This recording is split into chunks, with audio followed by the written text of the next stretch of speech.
ক্ষমতায় আসতে পারবে না, টিকতে পারবে না যে সরকার জনগণের আকাঙ্ক্ষাকে উপেক্ষা করবে। মেরুদণ্ডটা এতটা বাঁকা করে নিজেকে সঁপে দেয়, তখন এর চেয়ে লজ্জার আর কিছু হতে পারে না। আমাদের স্বরাষ্ট্রমন্ত্রী বলে যে একটা রাজ্যের প্রধান বলেছে, সরকার তো বলেনি, তখন আমাদের জন্য এটা লজ্জার বিষয়।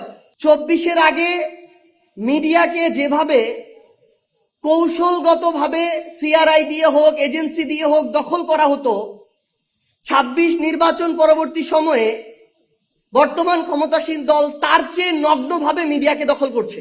আমার বাংলাদেশের সীমান্তে একদিনে একটা জায়গায় 2 জনকে গুলি করে হত্যা করা হয়, আমার দেশের পররাষ্ট্র মন্ত্রণালয়ের সরকার প্রধানের কোন স্টেটমেন্ট তাদের কাছে পর্যন্ত পৌঁছায় না। আমরা দেখছি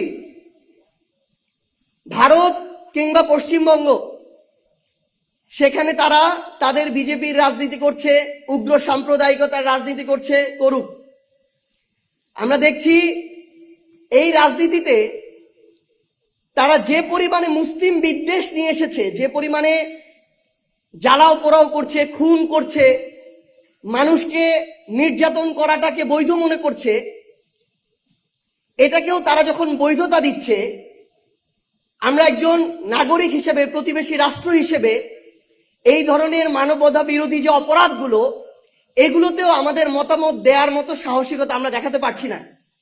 সেটা তো পারছিই না, সেটা তাদের অভ্যন্তরীণ বিষয় বলে পাশ কাটিয়ে যাচ্ছি।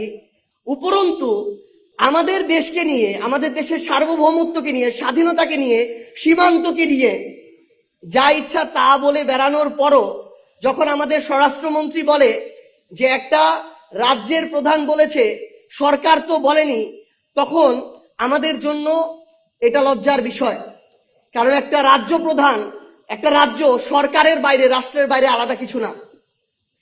কিন্তু আমরা ভারতকে উদ্দেশ্য করে স্পষ্ট করে কিছু কথা বলতে চাই। শুধু ভারত নয়, পুরো পৃথিবীতে আমরা কোনো রাষ্ট্র বিরোধী নই, আমরা ভারত বিদ্বেষীও নই। কিন্তু আমরা স্পষ্ট করে এটা বলতে চাই, শুধু ভারত নয়, পৃথিবীর যে কোনো দেশ আগামীতে যদি বাংলাদেশের দিকে আধিপত্যবাদের চোখ দিয়ে তাকাতে চায়, শোষণের মানসিকতা দিয়ে বন্ধুত্ব গড়তে চায়, সেই দেশের সাথে বাংলাদেশের কোনোদিন বন্ধুত্ব সম্ভব না। তারা যদি মনে করে যে বন্ধুত্ব করবে সরকারের সাথে, ক্ষমতার সাথে, আমরা স্পষ্ট করে একটা কথা বলতে চাই, জনগণ স্থায়ী, জনগণই রাষ্ট্র। বন্ধুত্ব করলে জনগণের সাথে করতে হবে, রাষ্ট্রের সাথে করতে হবে। আগামীর বাংলাদেশে পৃথিবীর যে কোনো দেশ যদি চিন্তা করে কোন সরকারকে ক্ষমতায় টিকিয়ে রেখে জনগণকে উপেক্ষা করে বাংলাদেশকে তাবেদারি রাষ্ট্র বানাবে, আমরা স্পষ্ট করে একটা কথা বলতে চাই, ওই সরকার আগামীর বাংলাদেশে কোনোদিন হতে পারবে না, ক্ষমতায় আসতে পারবে না, টিকতে পারবে না যে সরকার জনগণের আকাঙ্ক্ষাকে উপেক্ষা করবে। এবং আমরা আমাদের জায়গা থেকে বাংলাদেশের প্রশাসনকে, সিভিল সার্ভিসে যারা আছেন, পুলিশে যারা আছেন, আর্মিতে যারা আছেন, আপনাদেরকে একটা আহ্বান জানাতে চাই।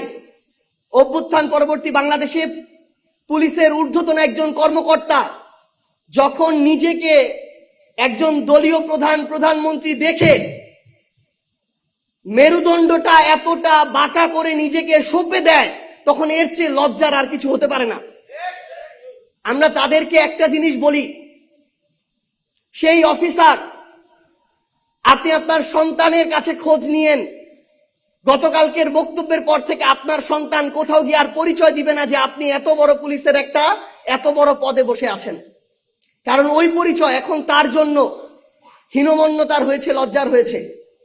আমরা আহ্বান জানাই, এবার অনেকে পার পেয়ে গিয়েছে, কারণ আমরা আসলে পূর্বে এই অভিজ্ঞতার মধ্য দিয়ে যাইনি। কিন্তু এই অভ্যুত্থান এমন একটা অভ্যুত্থান, 5 বছরের শিশু থেকে 80 বছরের বৃদ্ধ এই অভ্যুত্থানে সরাসরি রাজপথে ছিল। তাই আগামীতে প্রশাসন বলেন, সিভিল সার্ভিস, পুলিশ কিংবা যে কোনো জায়গায় যে কেউ আগের মতো এই নিজের মেরুদণ্ডকে, ব্যক্তিত্বকে বিকিয়ে দিয়ে আর পার পেয়ে যাবেন না।